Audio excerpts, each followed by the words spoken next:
noite, meus amigos. Boa noite. Boa noite. Prazer imenso estar aqui nessa noite. Eu costumo sempre dizer, isso é até repetitivo, né? Sempre que eu vou iniciar uma exposição, uma reflexão, no começo, sempre que a gente se reúne para falar de Jesus, dos ensinamentos, da doutrina espírita, é um encontro maravilhoso, né? Não tem como ser diferente. Tantas opções nós tínhamos hoje, de ficar em casa esperando a chuva, não é assim? O Netflix está bombando hoje em dia, rede social, internet, e todos nós destinamos esse tempo, especialmente para vir aqui na casa, nos entregar uma reflexão de ordem maior, né? Que coisa boa.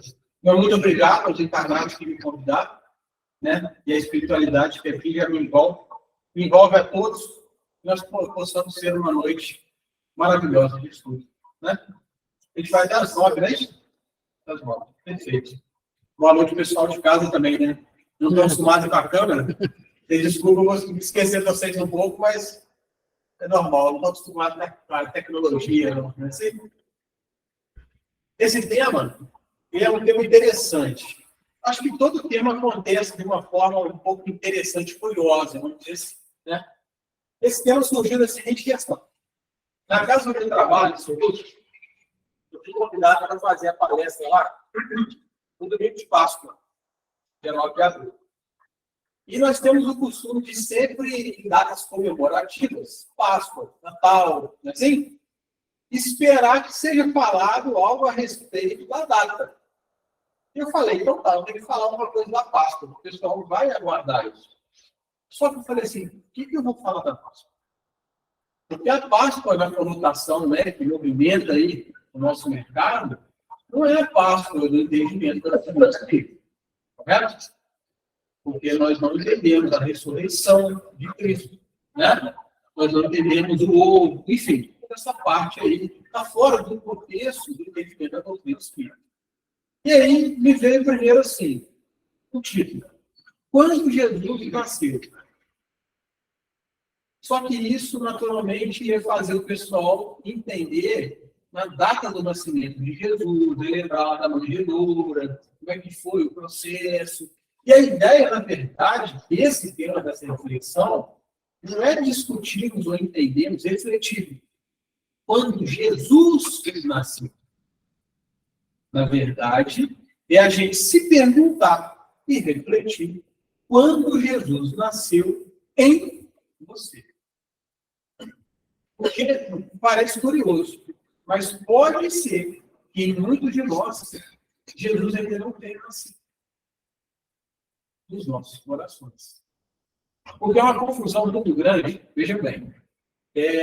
Uma ou 2 semanas atrás, foi um palestrante lá na nossa casa, e ele falou uma coisa fantástica que cabe dentro disso que a gente está falando.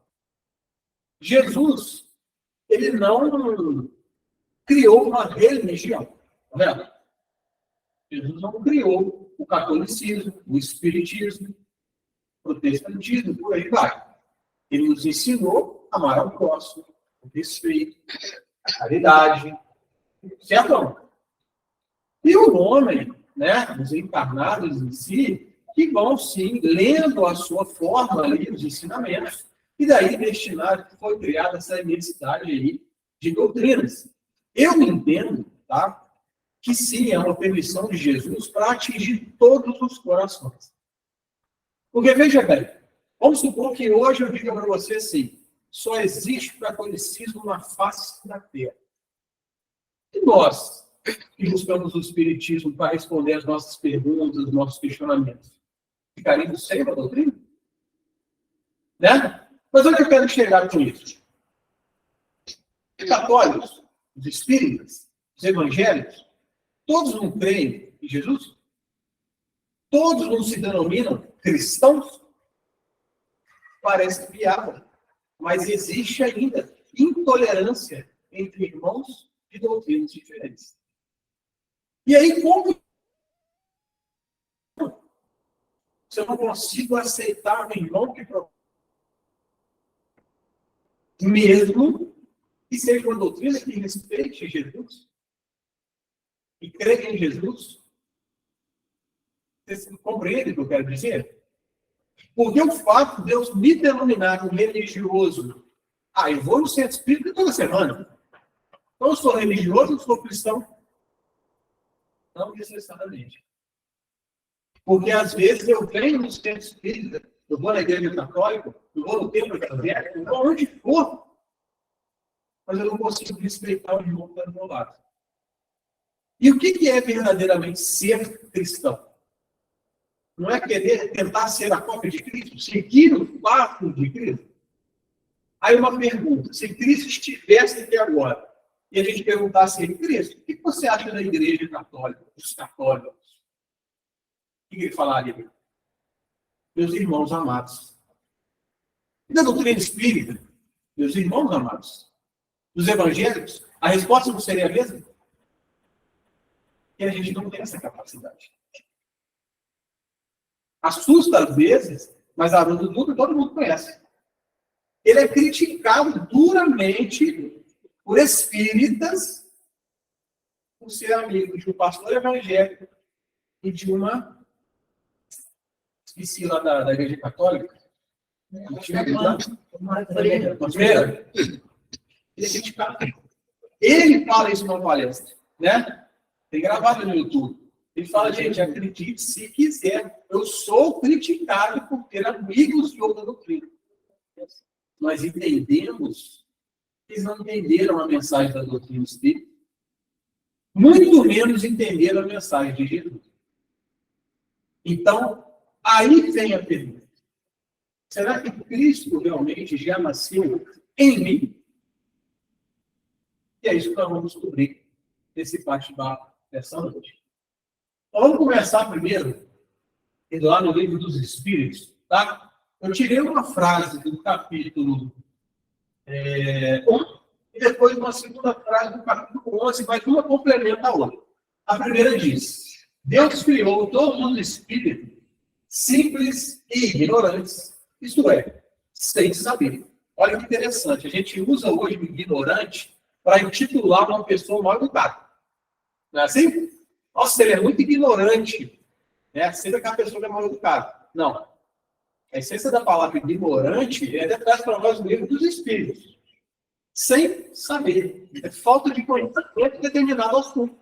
Então, se alguém fala assim, Bruno, o que você pode concluir dos ensinamentos da doutrina evangélica, por exemplo? Eu posso responder. Eu sou ignorante em relação a essa doutrina dos nossos irmãos. Porque eu não tenho conhecimento a respeito. Correto? Então, todos os espíritos, eu estou falando para nós ali. Deus criou todos os espíritos sem saber. Então, Deus não ama mais o Bruno, ou o Neivaldo, ou a Kelly, ou quem quer que seja. Deus ama todos e, igualmente, todos foram criados iguais. Bruno, então Jesus também foi criado igual a mim? Também. Igual a você. Só que a diferença é que, como diz Emmanuel, a evolução de Jesus se perde na poeira dos sóis. Ou seja, ele é um irmão bem mais velho. Não é assim? Mas como nós sabemos que a doutrina espírita nos esclarece, e temos ainda a eternidade, fomos criados e agora somos, né, imortais em espírito, eu tenho todo o tempo para trabalhar em minhas transformações e, por que não, dentro da poeira de alguns sóis, eu me tornar um ser Cristo. Porque nós conhecemos Cristo porque ele sim é o governador do nosso planeta. Mas existem outros espíritos crísticos conforme Cristo, o nosso Jesus. É assim? Então, olha que interessante, nem Jesus, que foi o ser mais iluminado, puro, que pisou sobre a crosta terrestre, não teve nenhum tipo de vantagem. Foi criado ignorante, fez suas escolhas, evoluiu, e hoje cuida de nós, com tanta sabedoria. Lá no capítulo 11, diz o seguinte, o homem possui sua própria alma ou espírito, centelha divina, e lhe confere o senso moral. Ou seja, no segundo momento, ele afirma para nós, todos nós, mesmo ignorantes,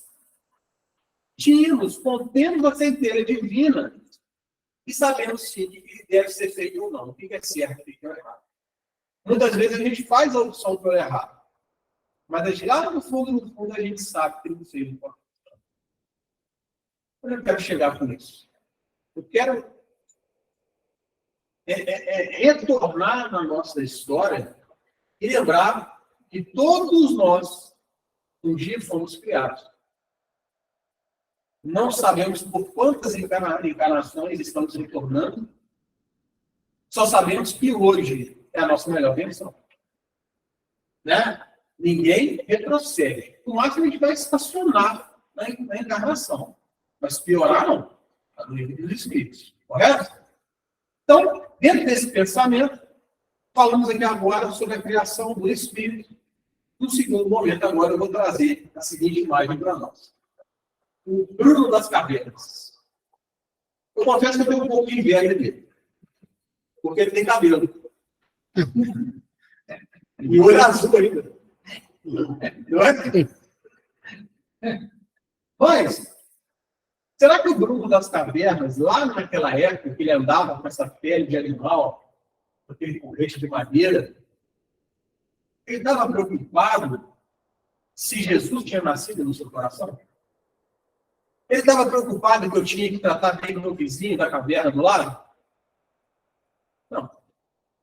Naquele momento, e todos nós passamos pela essa era primitiva, nós só nos preocupávamos com o quê? Alimentação, sobrevivência. É isso. Correto ou não? Se preocupar de me comer, de me alimentar e de me preservar. Esconder em algum lugar, atrás de uma pedra, dentro de uma caverna, seja o que for.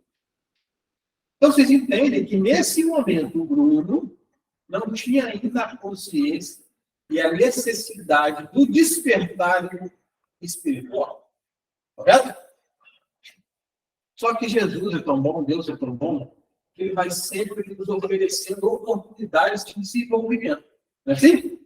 E aí nós vamos dar um pulo na história quando o Bruno conheceu o fogo. Olha que coisa maravilhosa. Já tinha ali como se proteger dos animais, dos perigos, não é isso? Tinha como se aquecer do frio. Bem provável que naquela época ele descobriu um churrasco, não é assim? O problema é que não tinha sal, né? O sal acho que é mais importante. E a cinza tempera. A cinza tempera? Aí, tá vendo? Coisa boa. Aí sempre para ele, né? Ali começaram a desenvolver um rodízio, né? De churrasco. Brincadeira, gente. Mas ali ainda, nós recebemos uma luz de Deus, correto? Um presente da espiritualidade, que foi o fogo. Eu ainda me preocupava em desenvolver? Eu me preocupava que eu tenho que ser melhor do que o ontem? Não. Olha que interessante. Como é que a espiritualidade vai nos dando o que nós temos a capacidade e a necessidade de absorver? Eu chegava com o homem das cavernas e falava, meu amigo, você tem que amar o próximo, não pode acorrentar na cabeça do outro, senão, ele ia entender. Né? Quando eu falo ele, nós, na época que vivemos. Correto? No segundo momento, mais um salto na história. O Bruno foi se desenvolvendo até chegar ao ponto de me tornar um ser encarnado, com os desafios de viver em sociedade. E aí sim, quando o Bruno entende que viver em sociedade é uma prova, é porque estamos num planeta de provas e expiações, aí ele entende a necessidade do estudo. Quanto mais eu estudo, quanto mais eu compreendo a mensagem do Cristo, mais necessária que eu cobre para que eu coloque em prática. Ricardo Mello, aquele rapaz que faz as pílulas, não sei se o pessoal nem ouve ele fala uma frase, não sei se é dele, mas é interessantíssimo, que diz o seguinte: saber e não fazer, a mesma coisa que não saber. Né? É muito fácil chegar aqui, vamos amar o próximo, vamos ser caridosos, né? Vamos ter compaixão. Chega ali fora, vou no meu carro, vou fechada nos outros, chuto o cachorro, sou mal educado com o pessoal da padaria. E outro dia eu estou dando susto desse. Eu tinha acabado de fazer uma palestra numa outra casa, aí saí de lá, parei numa lanchonete para comprar um lanche. Aí eu estou lá esperando um lanche lá e tal, de repente chega mais uma moça perto de mim, assim, uma senhora, Ah, bem que eu sabia que eu te conhecia de algum lugar. Eu vi para ela assustada, falei, nossa senhora, não é essa, eu nunca vi. Aí ela, eu estava agora lá na palestra que você acabou de fazer, te assistindo. Eu falei, ah, que bom que você estava lá. Aí eu pensei assim, meu Deus, eu estava em silêncio esperando o lanche. Pensa se eu estivesse brigando com o homem da lanchonete. Não é assim? Vergonha que eu ia ficar. E aí que está a questão que eu estou falando. A gente estudar, a gente ler, a gente falar, receitar para as pessoas, que a gente tem esse costume, né? O que a palestra hoje? Quando Jesus nasceu no seu coração, em você, a gente já começa assim, fulano lá, certeza que não nasceu, não. Aí no outro dia aparece perdão. Essa aqui, aquele fulano lá precisava ouvir. Olha, a gente sempre ouve o ensinamento buscando uma pessoa que precisaria ouvir aquilo. Só que, na grande verdade, nós teríamos que ter a humildade de entender que a mensagem é para nós. E se eu escuto uma palestra sobre perdão, sobre caridade, sobre amor ao próximo, sobre tudo, e eu acho que eu não preciso estudar nada que eu estou perfeito, é porque eu estou totalmente errado com o meu orgulho está grande. Eu estou conseguindo errado. Né? E aí, tivemos a oportunidade, com a doutrina espírita, de entender que é necessário o estudo. Sim ou não? Sim. E graças a Deus estamos aqui hoje estudando, refletindo sobre esse ensinamento. Não é isso? E aí, tendo em vista que eu preciso estudar para me preparar, para me transformar no servidor de Jesus, transformar, né, os meus atos, as minhas ações, meus pensamentos, aí eu lembrei da parábola do semeador, que vai encaixar perfeitamente com esse contexto. Para eu saber se eu estou me preparando ou não, se eu estou preparado ou não para a semente do amor de Jesus eclodir no meu coração, na terra fértil ou não no meu coração. E aí, nós vamos ver, eu extrair do Evangelho, tá? O capítulo 17, a parábola começa da seguinte forma. Aquele que semeia saiu a semear, e semeando, uma parte da semente caiu ao longo do caminho e os pássaros do céu vieram e a comeram. Quem quiser depois pega esse capítulo, veja lá o item certinho, tá? Da parábola do semeador, o item 5, no capítulo 17, porque depois da parábola, o Evangelho vai ter a explicação de cada frase dessa, nos explicando mais ou menos o que significaria o entendimento disso na época, né? Para hoje. Tradução, até classar para nós. Eu não vou lembrar de cabeça que é muita coisa, mas nas minhas palavras, nesse primeiro momento, quando Jesus lança as sementes de amor, e elas não conseguem chegar aos nossos corações, porque segundo ali, os pássaros comem, e a gente não tem acesso, nós poderíamos colocar uma relação daquelas pessoas que não têm nenhum tipo de doutrina e nem interesse em ter, e muitas vezes até não gostam do assunto. Já aconteceu com vocês? Às vezes você está com uma pessoa qualquer, um amigo, um trabalho, uma situação, um bate-papo com um amigo, que aí você comenta assim, cara, mas Jesus é muito bom, né? Você viu o que aconteceu, assim, assim, assim? A pessoa olha para você e fala assim, realmente hoje está calor, né? Já aconteceu? Ela te corta. Ela não quer falar de Jesus. Nas minhas palavras, nós poderíamos colocar esses irmãos nessa primeira classificação. Perfeito? No segundo momento, outra parte caiu em lugares pedregosos, onde não havia muita terra. As sementes logo brotaram, porque carecia de profundidade a terra que havia caído. Mas levantando-se, o sol as queimou, e como não tinham raízes, secaram. Aí eu começo a pensar assim, será que eu sou um solo pedregoso? E o Evangelho nos explica que esse solo pedregoso poderia ser relacionado, olha como é que pode ser a gente, hein? Aqueles irmãos que vêm aqui na casa, são assíduos até, no momento da reflexão, estão bebendo conhecimento, as informações, estão se empolgando, a gente se empolga, né? A gente fala assim, nossa, coisa boa, estou saindo aqui praticando, olha só. Só que a empolgação acaba importante. O solo pedregoso poderia ser relacionado a isso. Né? Por quê? O primeiro desafio que eu tenho fora desse portão, eu desisto de me esforçar. Eu vou render as forças ao mundo material, aos vícios, ao orgulho, à vaidade e a tanta coisa. Certo? A próxima frase. Outra parte caiu entre espinheiros e estes, crescendo, as abafaram. Olha que interessante. Aí agora tem a pegadinha. Não, Bruno, eu não sou ainda essa pessoa que só se empolga aqui dentro, né? E lá fora não pratico nada. Eu estou um pouco melhor do que isso. Eu já me esforço para ser melhor do que isso. Aí será que eu estou entre os espinheiros? E poderia ser relacionado aos irmãos que, de fato, saem daqui, tentam transformar seus passos, suas ações, tentam ser melhores um pouquinho a cada dia. Só que no primeira oportunidade, onde o mundo material é confrontado com o espiritual, ele ainda escolhe o material. Vocês compreendem? São aquelas pessoas, qualquer um de nós, que às vezes vai ser convidado, por exemplo, a ter uma promoção no trabalho. Ó, seu trabalho é muito bom, então você vai ser promovido. Aí, que beleza, né? E além com a esposa, mandar arrumar para jantar fora, gastar o dinheiro que a gente ainda nem recebeu, para comemorar, não é assim que funciona? Já compra alguma coisa parcelada no cartão, porque eu vou ser promovido, vou ganhar mais, né? Tem que gastar mais.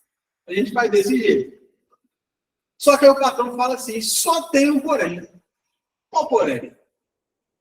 Para você ser promovido, você vai ter que demitir o seu amigo que trabalha contigo. Ah, mas qual o motivo?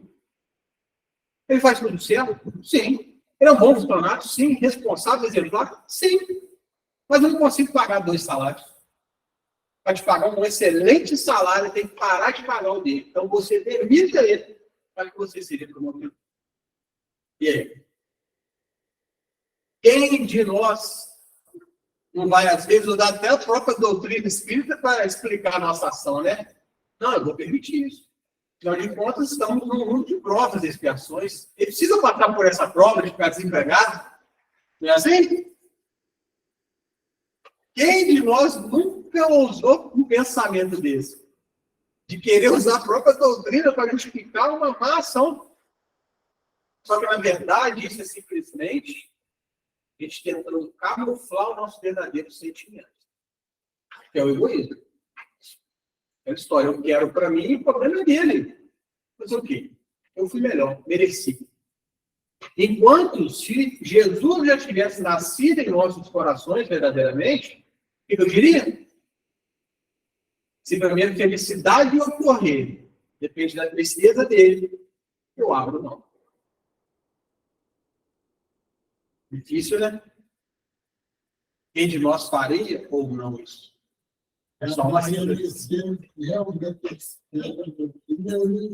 pode fazer isso. Exato. Realmente eles são cristãos, pensar no próximo. Isso que seria esse relacionamento, né? Essa ligação entre os espíritos ali, seria isso. Por quê? Se você ceder uma decisão material causando dano ao seu irmão um sofrimento, é porque você ainda não está pronto. É porque o seu coração ainda, de fato, não está cheio de Jesus. Entende? Esse que é um ponto interessante. E agora, aqui no último momento, se Deus permitir, a maioria de nós vai dar esse grupo aqui. Vamos ver. Outra, finalmente, caiu em terra boa e produziu frutos, dando algumas sementes 100 por 1, outras 60 e outras 30. Ouça quem tem ouvidos de ouvir. Qual é você? Porque veja bem, pessoal, quando eu falo se Jesus já nasceu no seu coração, se você realmente é cristão, como bem disse meu irmão ali, se Jesus já nasceu no seu coração, você não permitiria o sofrimento do outro para a sua felicidade. Eu não estou dizendo isso no sentido de nos cobraram a perfeição. Não, não é isso. Só que de nos cobrar um esforço real na nossa transformação e nas nossas ações. Né?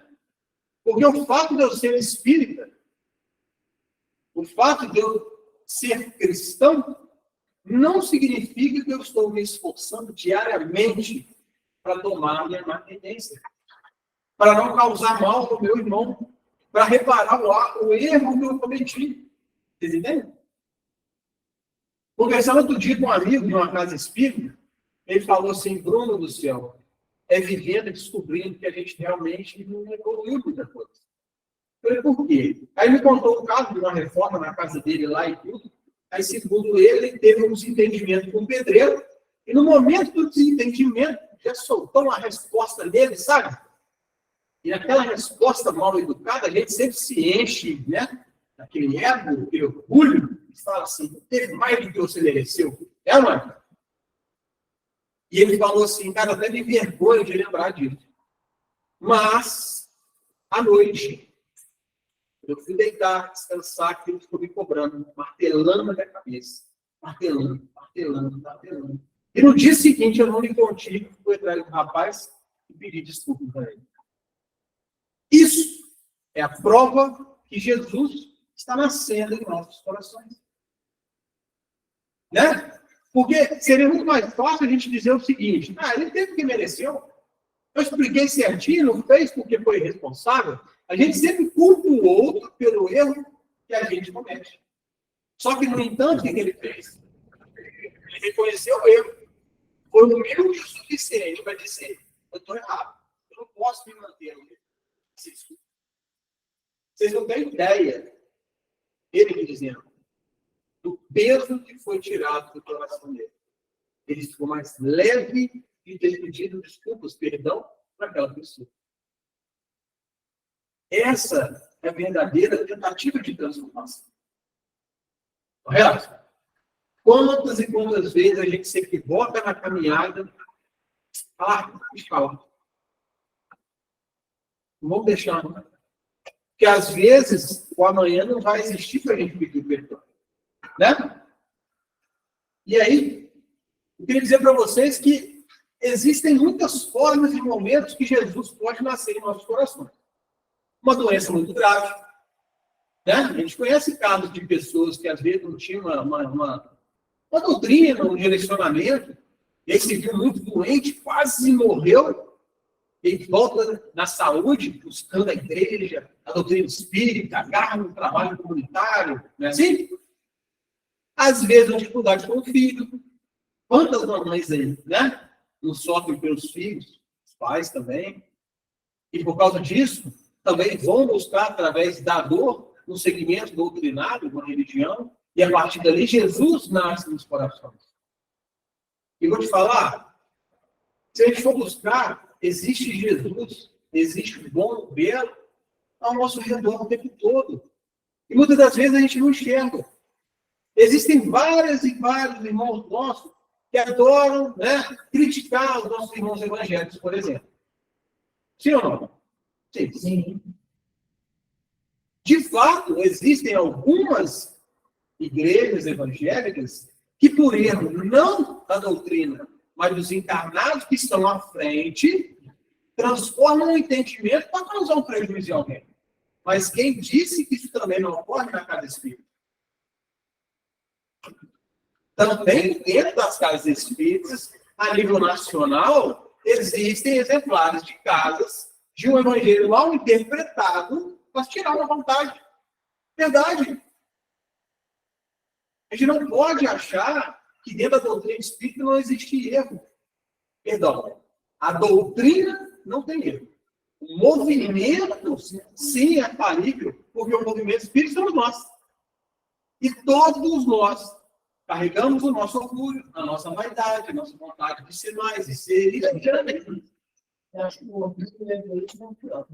Exato. Eles são os móveis para a gente poder escorregar. Agora, voltando ao assunto, não há quem diga contra. A doutrina evangélica é são os nossos irmãos que mais têm a força de tirar irmãos nossos da droga. Eu tenho vários amigos conhecidos do meu bairro, da profissão, do convívio. Eu vi definharem na droga, meses depois, ou ano, eu vejo um rapaz todo bonito, saudável, com a Bíblia debaixo do braço. Tive um irmão que bebeu muito. E depois ele se converteu na igreja evangélica. E ele cuidava muito dessa parte. Salvou, tirou muita gente Olha só. desse caminho. Ele acolheu. Eu acho assim, muito interessante, porque me parece que grande parte das escolas de recolhimento drogado partiram desse igreja evangélica. Exatamente. Uma parte muito grande. E olha só, tem como a gente negar que é Jesus atuando? E esse meu irmão disse, eu admiro demais a religião, o espiritismo que você processa, porque é a religião que mais caridade faz na história da humanidade. Realmente é muito bonito, né? Porque o espírita, ele pratica a caridade. Fazer a caridade. E é isso que é importante, porque, como eu disse anteriormente, são formas que Jesus tem de abraçar todos os irmãos nas facilidades, faculdades, tendências que cada um tem. Vou dizer, às vezes, se a gente for tentar buscar no meio espírita um grupo de pessoas para trabalhar com os drogados nesse resgate, talvez a gente não consiga. Né? Ou talvez um número infinitamente menor do que esse nosso irmão tem. Né? Então, como eu quero chegar com isso? Todas as doutrinas são maravilhosas. A questão é, se ela responde às suas perguntas, se ela te completa, se ela te apresenta Jesus, o amor ao próximo, a caridade, o respeito a todos, é maravilhosa. Só que cada indivíduo necessita de uma forma diferente de se comunicar e se ligar com a espiritualidade. Pensa bem, imagina se o nosso planeta hoje fosse só cinza, não existisse as cores. Ia ser chato, não é? Pensa se existisse só um tipo de comida. Esporte. Isso é horrível na nossa vida, não é? A gente precisa dessa variedade de opções, porque nós somos uma variedade de indivíduos. E se eu não me encontro dentro do catolicismo, eu me torno um evangélico. Se eu me encontro dentro dessa doutrina, eu vou ser espírita. E se eu não me encaixar em nada, eu posso até me intitular como ateu, desde que eu faça a caridade. E é o que eu sempre falo. Eu posso afirmar para vocês. Existem, nesse momento, pessoas que se denominam ateu e estão de me fazer a nós. Porque, às vezes, a pessoa fala, não creio em nada, não creio em Cristo, não creio em nada superior a mim, mas você vai estudar a vida da pessoa, ela está se doando todo dia, o dia inteiro. Está trabalhando em bem do próximo, não quer receber nada em troca.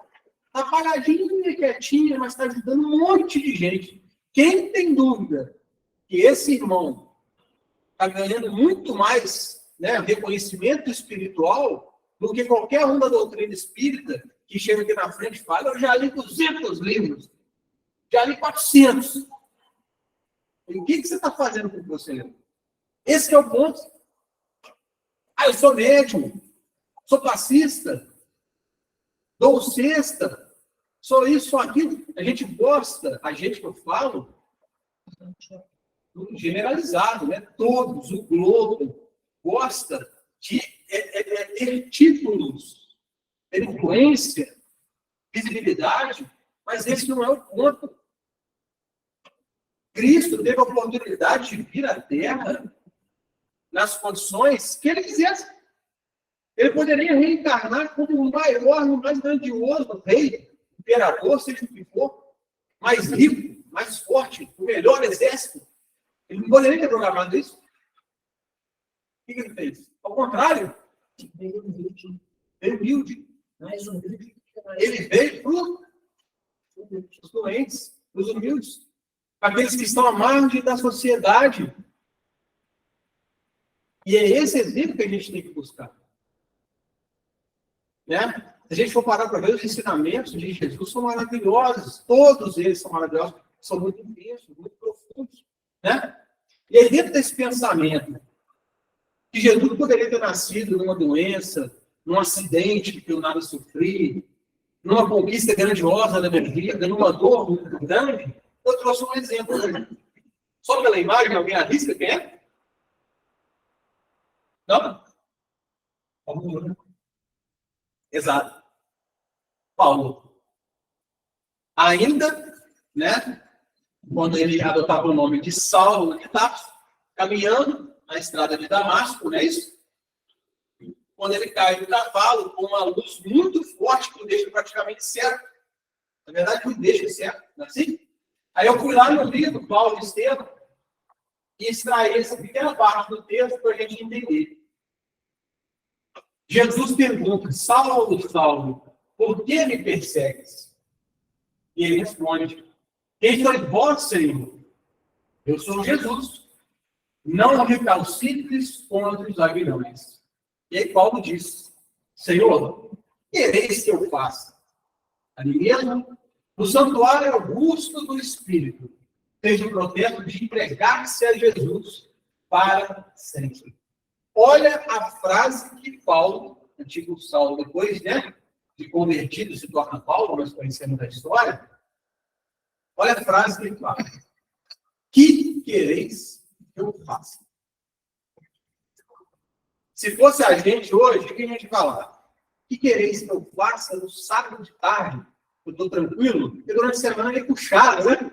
Então, o programa passado da caridade. Não é assim?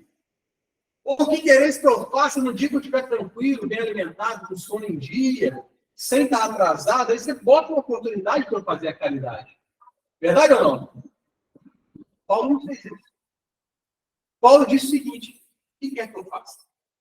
Manda a missão, eu vou cumprir, eu não quero saber. Ele se apagou diante de mim. Né? Nesse momento, então, Jesus nasceu no coração de Paulo. O que ele fazia antes desse momento? Ele perseguia os cristãos. Tanto que ele está lá nessa viagem com esse dentro. Isso. Então, veja bem, e o que eu gosto de citar sempre de Paulo? O maior, para mim, os maiores exemplos do auto-perdão. Olha que interessante. Muitas vezes a gente coloca assim, não, nossa, eu fiz um compromisso lá com o centro, com o Jerônimo Mendonça, só que, nossa, eu faltei direto no compromisso que eu marquei. Estou com tanta vergonha de voltar lá que eu não vou nem voltar mais, vou abandonar esse serviço. E faz isso. Só que a gente precisaria utilizar o auto-perdão para dizer o seguinte, eu sou falível, eu sou pequeno ainda, eu sou fraco, realmente, às vezes me falta fé. Sim. Sabe por quê? Paulo perseguia e matava os cristãos. Depois ele se tornou um dos maiores apóstolos de Jesus. Tanta coisa que ele trouxe para nós. Pensa se ele ficasse lá no deserto se culpando. Não, eu persegui Cristo. Não, mas eu matei muita gente, eu não mereço, eu não posso falar, eu não sou digno de falar de Jesus. Vocês entendem? E num segundo momento, eu quero que a gente reflita o seguinte, eu preciso entender que a proposta de Jesus para nós é muito mais tranquila e menor do que foi para Paulo, por exemplo, e tantos outros nomes que a gente conhece. Tanto prova disso, que Jesus sabia da nossa capacidade de entendimento, de força de vontade, de fé, que o que ele falou há 2000 anos atrás, até hoje a gente não faz. Mas vem a doutrina espírita e fala assim, calma, gente, não precisa ter pressa.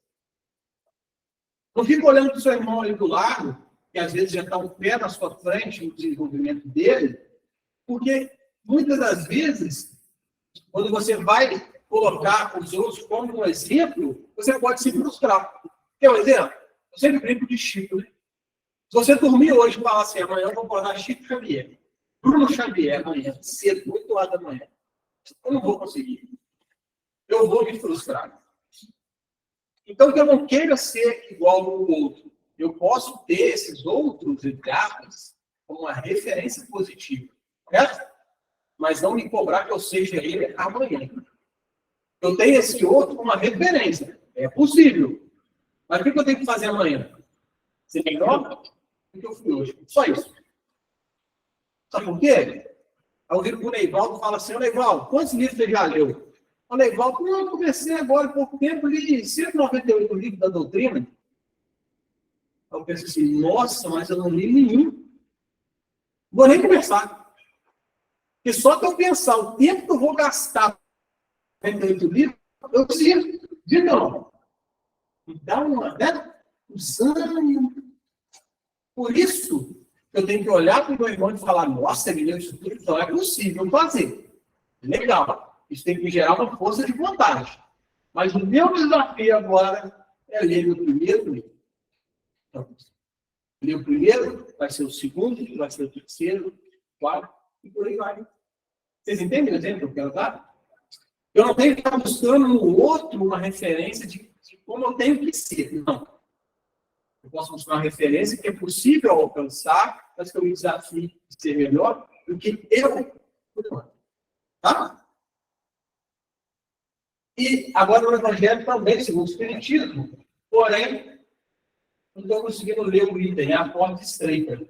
Tá? Está na sequência lá no capítulo 17. Não, perdão, capítulo 18. Capítulo 18. Transformação moral.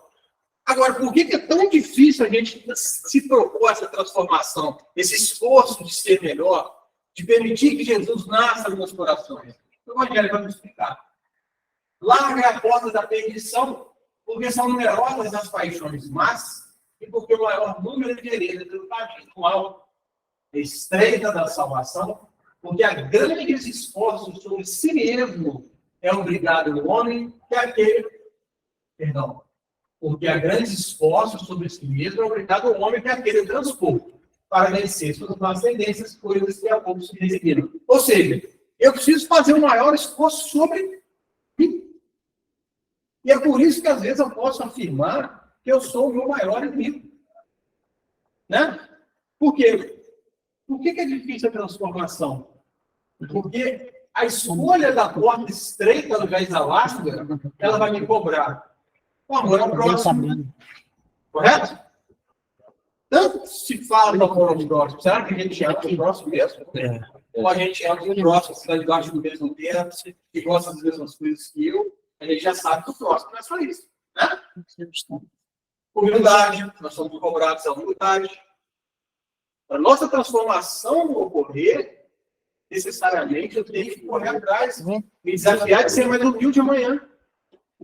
Aí tem pessoa que fala assim, Bruno, isso eu já venci. Eu sou humilde. Nossa, se você falar, então, você é humilde, você não é. E quando você fala, já é um reflexo de orgulho. Porque a pessoa verdadeiramente humilde, ela nem se dá conta. Ela só é. Aí quando alguém comenta, né, algum comentário, chega até o ouvido dela e só fala, não, você é boba, eu sou nada. Ela falou, eu sou humilde, já perdeu o lugar. E que a gente não confunda humildade com falta de recursos materiais. Né? Porque existem milionários muito mais humildes que alguns mendigos. Não é verdade?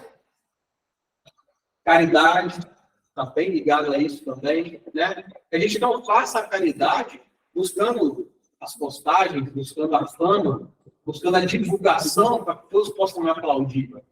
Eu faço simplesmente o que eu quero fazer, porque eu quero curar a ferida do meu coração. Eu quero que alguém desabafe no meu ouvido para que ele se sinta melhor. Né? Essa é a verdadeira caridade. Tem muita gente que diz o seguinte, eu não posso fazer caridade, capaz que as coisas estão apertadas. Né? A Covid ficou mais caro, não estou ganhando tão bem. Aí quem pagou para fazer caridade, ele tira de dinheiro. Quanto que é uma prece? Eu não sei lá fora, mas aqui no doutrina espírita é de graça, né? Então a gente pode fazer prece rasgado, não tem problema nenhum. É caridade e não se gasta com real. Claro, que vem do coração, né, gente? Não adianta a gente fazer 20 preces por dia, achando que eu estou contando pontos, e se não vier daqui, eu só a palavra solta da boca para fora. Não é verdade? Muito esforço, né? Para a nossa elevação. Vai ser fácil? Não vai. Trouxe aqui, boa noite. Fica à vontade. Você tem, meu amigo? Obrigado. Nada. Vai ser fácil se transformar? Vai ser fácil tentar ser mais humilde, fazer a caridade? Vai ser fácil estender a mão para o próximo? Não vai. A gente vai ter nossos desafios, porque estamos num mundo de provas e expiações. Nós sabemos que a vida, sim, se a gente souber viver e buscar a felicidade nos lugares certos, a gente vai ser feliz que não cai no nosso coração. A felicidade vai ser tanta que não vai cair. Mas muitas vezes a gente busca nos lugares errados. Né? Quer um exemplo disso? Irmã Dulce. Tem um filme dela. E eu vou citar um filme que todo mundo vai lembrar. Quem não viu pode ver. A irmã Dulce ela foi conhecida como uma irmã que pedia muitas contribuições, a quem diga esmola, né? Para ela poder cuidar daqueles que ficaram guardados sob a sua tutela. Doentes, pessoas com todas as dificuldades, ela cuidava, ela entregou sua vida a isso. E aí no filme mostra uma sequência de imagens que a que mais me marcou foi a seguinte. Ela estende a mão para um comerciante pedindo uma doação. Esse comerciante cospe na mão dela. Ela fecha a mão, põe no peito e diz assim, esse é para mim. Agora para os meus doentes. Aí eu te falo, o espírito, conforme de Deus, merecia sofrer. Não merecia. Ela entregou a sua vida ao bem do próximo, mas ela sofreu. Pensa se o Bruno vai lá para a rua agora pedir doação. Eu estico a mão, alguém encosta na minha mão.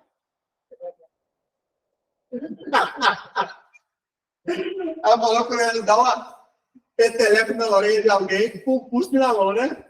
É bem provável.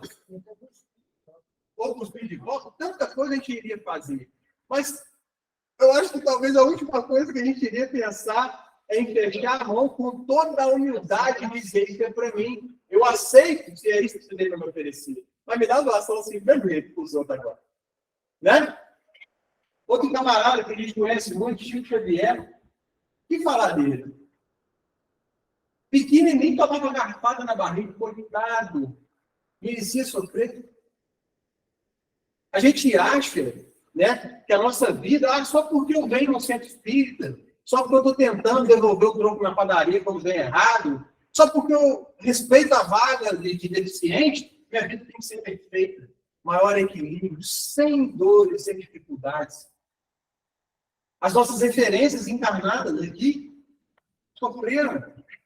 Quantos desafios eles tiveram, mas nunca se desfiaram do caminho do bem. Esse é o exemplo que eu quero trazer. E aqui, Divaldo Franco, também tem filme. Todos eles têm filme, né? Divaldo Franco tem uma parte do filme que me marcou muito também, numa situação dessa, que a ira, às vezes, pode tomar conta da gente. Ele sai à noite para fazer doações de alimento, e nenhum dos assistidos que ele vai entregar um pacote com aquele lanche, um pão, alguma coisa, o assistido pega, fala que não quer a doação, joga no chão e arremessa nele o pinico. E o problema é que o pinico estava cheio. Não precisa falar de quê, né? Todo mundo sabe para que esse pinico serve. O que o amigo do Divaldo faz? Vou no colarinho dele na hora, né? Você não pode fazer isso com o Divaldo, você tá doido? Ele tá te doando alimento. O que o Divaldo fala? Fica tranquilo, amigo. Solta. Cada um dá o que tem. E foi embora. Vocês concordam comigo que na nossa visão limitada, Divaldo não mereceria isso? E o problema que ele teve com aquele perseguidor dele, Máscara? Só Só que a gente tem esse costume de achar que quando a gente está se esforçando por ser um pouquinho melhor, a gente não vai ter nenhuma dificuldade na vida. Pelo contrário, o direcionamento da doutrina espírita, o norteamento em Jesus, vai nos trazer força para que eu passe por aquele problema, sabendo que se o problema chegou até a mim, porque ele é meu, porque Deus é bom. A gente não tem dúvida disso. É justo. Correto? Então, se Deus é justo, eu não vou pagar por uma coisa que meu amigo ali cometeu. É? Se eu cometo um assalto, escondo dentro da minha casa, aí fujo pela janela e ninguém me viu. A polícia bate. Quem é o Bruno? Não, o Bruno bate não. Fugiu e guardou fora. Ele leva o meu irmão no meu lugar? Ah, já que eu não achei ninguém, vai você, então. Você que vai preso no lugar do Bruno. Se nós, encarnados, já entendemos que isso não é justo, e que tem que pagar e quem cometeu, como que Jesus, o finita bondade e justiça, Deus também, nosso Pai, vai permitir que a gente sofra algo que a gente não merece? E esse cara aqui, dispensa comentário, a frase dele: tenho-vos dito isto, para que em mim tenhais paz. No mundo tereis aflições, mas tende bom ânimo. Eu venci Jesus. Aí eu te falo agora. Até então, a gente estava lembrando de Mandus, de Chico, de Valdo, e a gente já estava entendendo o seguinte: eles não mereciam sofrer. Meu Deus, tanta coisa boa eles fizeram. Jesus, o ser mais perfeito que pisou sobre a crosta terrestre encarnado, merecia o que ele sofreu? Os nossos olhos limitados, não. A gente gostaria que ele tivesse passado aqui por uma encarnação bela, não é só flores, só alegria. Mas talvez, se assim fosse, ele não teria conseguido tocar os nossos corações.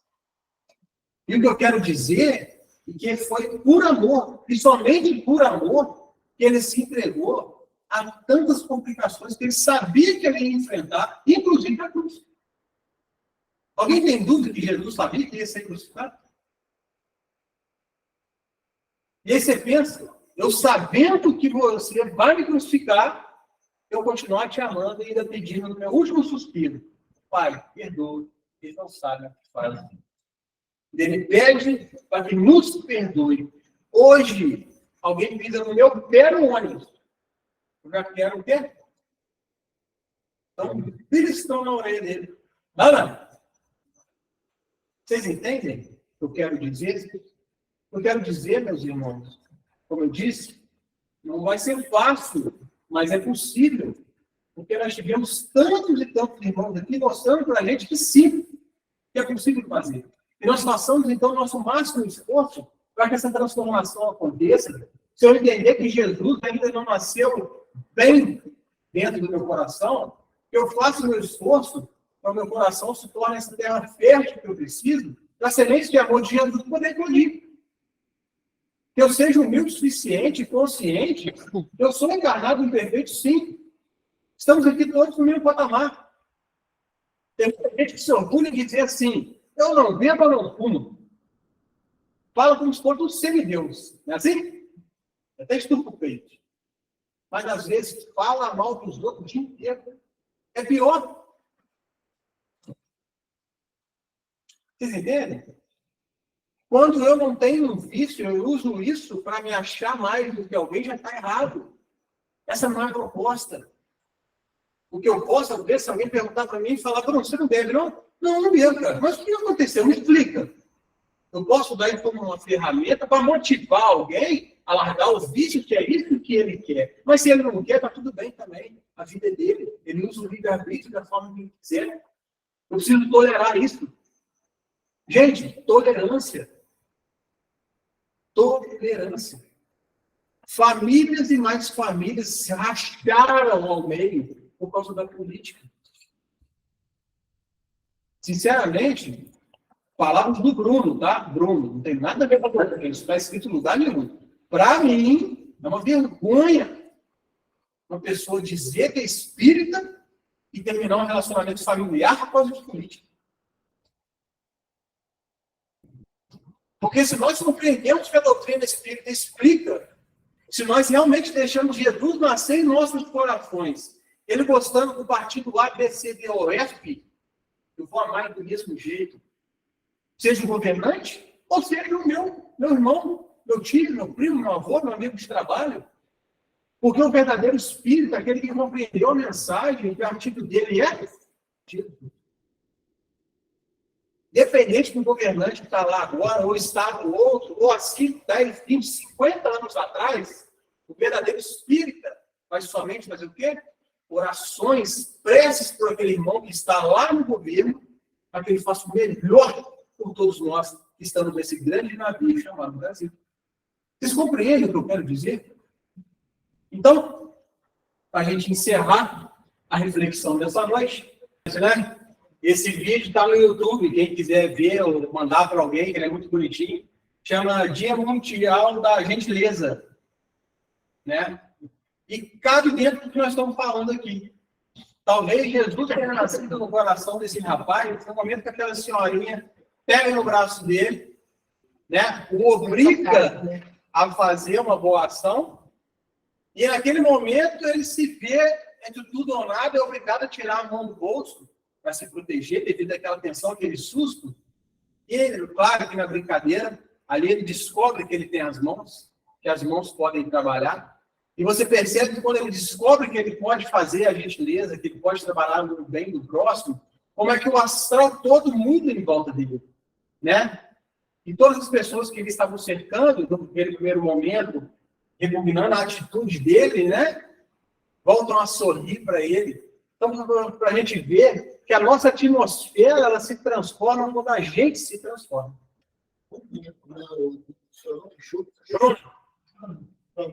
Para você ver, ó, sempre a pessoa que segue a doutrina espírita e ele está com vontade mesmo de melhorar, por exemplo, ele só basta pensar que Jesus, quando esteve na Terra, quando ele sofreu. E todo mundo que pratica fazer o bem, às vezes você vê ali, igual você citou ali, a irmã Dulce, o Chico, às vezes nós achamos que é mil maravilhas, não é todos eles têm seus problemas. Exato. Entendeu? Não é você mesmo pode tentar ajudar as pessoas que depois que você fulano ajuda as pessoas, você vai ter um problema. Exato. Ninguém tem assim, a felicidade completa, porque a felicidade, aliás, não é dessa mundo. Exato. E por mais que a gente faça o nosso esforço, é necessário ainda assim que a gente quite os débitos que a gente traz. Porque todos nós trazemos débitos de vidas passadas, né? Ninguém aqui está na condição de espírito perfeito, senão aqui não estaria, correto? Todos nós temos alguns ajustes a ser feitos. O que a gente tem que entender com a luz da doutrina é que quando eu faço meu máximo esforço pela minha transformação, quando eu permito a minha transformação conforme esse senhor trouxe, né, ali no vídeo, e começo a fazer o bem, eu posso sim ter ali uma contribuição para que minhas provas sejam amenizadas. A espiritualidade, né, através da doutrina, nos traz essa relação, esse esclarecimento, né? Então, enfim, meus irmãos, a mensagem que eu queria trazer nessa noite é essa, né? Que a gente possa, a cada dia, né, fazer o nosso máximo esforço para ser melhor do que a gente foi ontem, para que eu faça o máximo esforço de aproveitar as oportunidades que eu tenho de fazer com que Jesus nasça no meu coração e que, principalmente, eu seja ferramenta de Jesus na vida das pessoas. Porque Jesus age na nossa vida pelos outros. Por isso que a sociedade é tão importante e por isso que a gente olhar para os lados, estender as mãos, é mais ainda.